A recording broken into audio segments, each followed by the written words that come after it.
So today I'll be learning how to make white miso soup. I'll actually be making 3 types of miso soup today. White miso soup with white radish, white miso soup with lotus root in pork, as well as Chinese cabbage. If you don't know what miso is basically soybeans mixed with either traditionally rice or wheat. It has a very salty, not too salty, but it has a salty, earthy flavor. Very nice as a soup. Traditionally, I think that's where I see it most, but it can also be very good as a marinade. Today's recipe comes from Maru Murata, Tokyo Cult Recipes. This was actually a gift from one of my best friends, Shiv, so shout out to Shiv.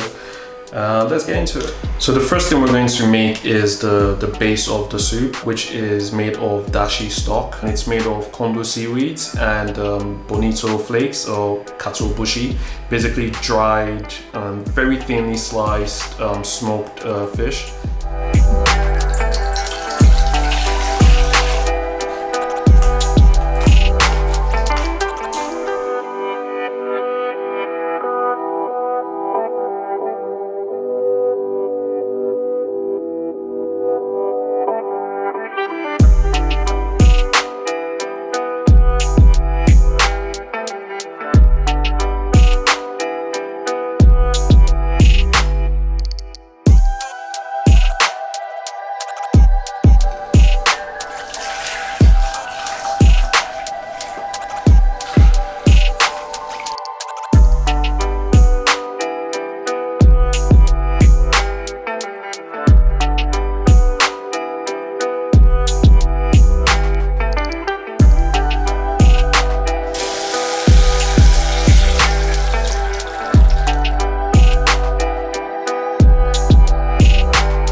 Okay, so I'm about to taste the white miso soup with radish. It looks simple, looks good. I've had miso soup before, so I'm not wowed. It's just a very simple soup. I've never had it with radish, so I'm quite curious. Let's go ahead and taste.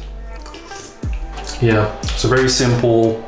You have that nice salty yet earthy taste. Not too earthy. It just has like a depth of flavor. Like there's like almost like a layer of fat, but not exactly fat, if you know what I mean. It's volume. I think that's the word I'm looking for. I'm guessing that's coming from the rice. So traditionally, I'm not really a big fan of radishes, just because of they normally have like this very sharp, edgy taste to them. I think because I've boiled it in the miso soup and the dashi stock, that very harsh taste is subdued. So it's almost like a very light vegetable with the soup. So I'm so curious how this is going to taste, mostly because I've never had lotus roots before. It just looks so different, so I'm pretty excited. And I just love the finish in the end with the, I think it's called the Shichimi spice. It's the traditional Japanese 7 spice. Yeah, it smells good as well. I know this is going to taste good. Sesame oil, pork, you have that sashimi spice. Let me taste the soup on its own. So it's your traditional miso soup, right? So compared to the first miso soup I made with daikon or radishes, this has like almost like a second layer of flavor because of the sesame oil and the 7 spice, as well as the taste or the flavor from the pork, I should say, not taste. Let's go for the star of the show for me, which is the Lotus. What's it called again? Yeah, whatever it's called.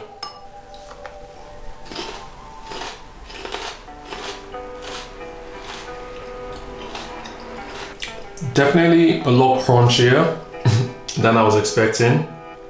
In my mind, because of how it looked, I was imagining something very soft in texture, but very crunchy.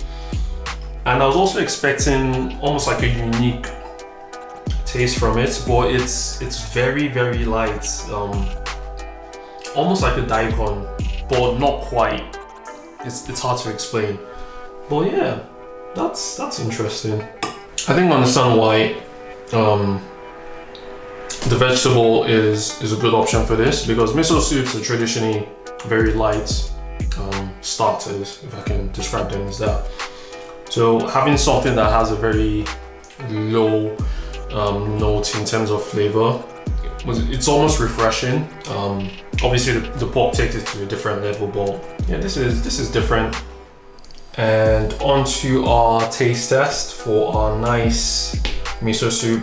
Very simple looking miso soup with your Chinese cabbage and ginger. Yeah, I just like how simple it looks.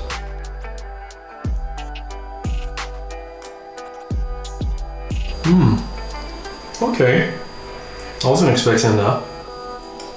Obviously because you have the ginger in there, the soup is almost taking that ginger notes. It's not overwhelming, but yeah, it's like you almost get like the ginger notes, but it's not very strong at the same time. It just, yeah, I'm just surprised. Yeah, it's weird. I know it's silly to be getting surprised about how ginger makes a dish taste gingerish, but so miso soup served differently, I guess. Yeah, I like this. Thanks for watching. Like and subscribe. If you have any recommendations in terms of recipes you would like to see, yeah, just drop me a note in the comments, and I'll catch you guys next time.